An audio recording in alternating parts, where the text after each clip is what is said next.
Well, hello and welcome. Today we're at the Fauquier Education Farm. We're here with the Executive Director, Mr. Jim Hankins. We're going to be talking about tomatoes today. Jim, this time of the year, people have got tomatoes in their garden. Yep. They've been growing for a little while, but they're thinking, they look good. Is there anything I can do to improve them? What maybe should I have done better? And I know you're growing a lot of tomatoes here, and they look really, really good today. Let's start kind of from the beginning. How do you get these to look so good, nice and green? I have to admit, it had been a couple years. I skipped a couple years, and I was really surprised at how much my pH had dropped. So I did soil tests extensively throughout the farm. This particular little area, I believe the pH was down to 5.4, which is too low for tomatoes. Tomatoes want a slightly acidic soil, but not 5.4. And I followed Virginia Tech's recommendations on the fertilization.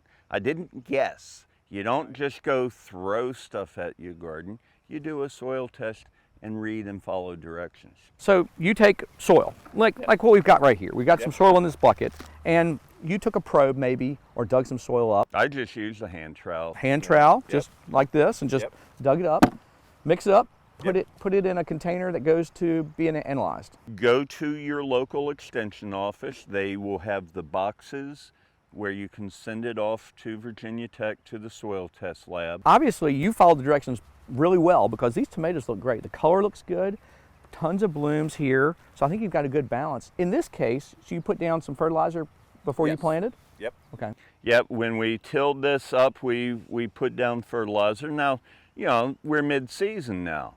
If your soil test comes back that you need a lot, you can side dress some additional fertilizer. If your pH is way off, you can side dress a little bit of lime, but that's not gonna, you should do it beforehand. Okay. But fertilization, adding more compost if you don't want to use commercial fertilizer. Right. But, I'm really fond of what a little bit of 10-10-10 fertilizer will do in the garden. Oh, I can see it works really well. And I know you've got, in this situation, you've got a drip irrigation system. Yes. But some gardeners out there have soaker hoses and things. Yep. And they might even have one of these little devices that pulls a fertilizer, a water-soluble fertilizer. They can add to the water and feed the plants. There are a lot of folks who are gravity feeding from a tank.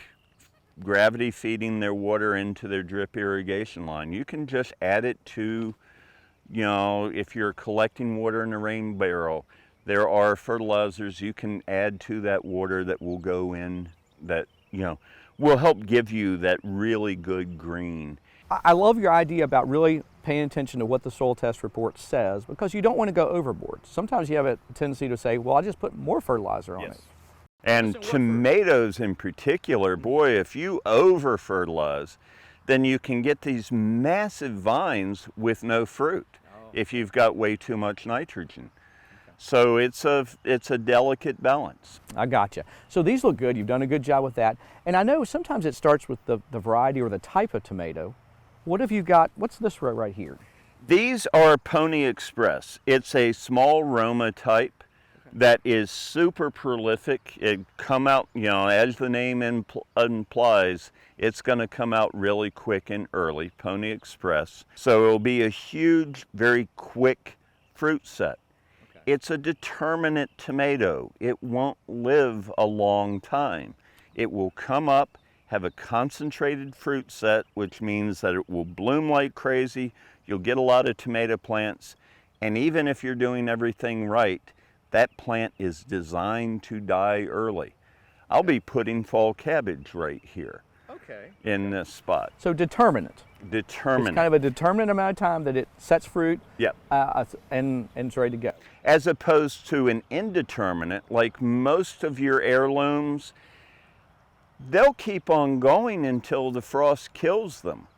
And there are really good hybrid indeterminate tomatoes that will just keep on going and going and going. They're going to be much bigger plants. I use 4-foot stakes for the determinate tomatoes. These indeterminates, we will have tomato lines all the way up, and I know for a fact that these plants will grow down one side as well. But they will stay in production into September, maybe even into October. You know, they're different varieties. These right here are yellow brandywine. Almost all of your heirloom tomatoes are going to be indeterminate. They're going to be much bigger plants, and their lifespan will be much longer.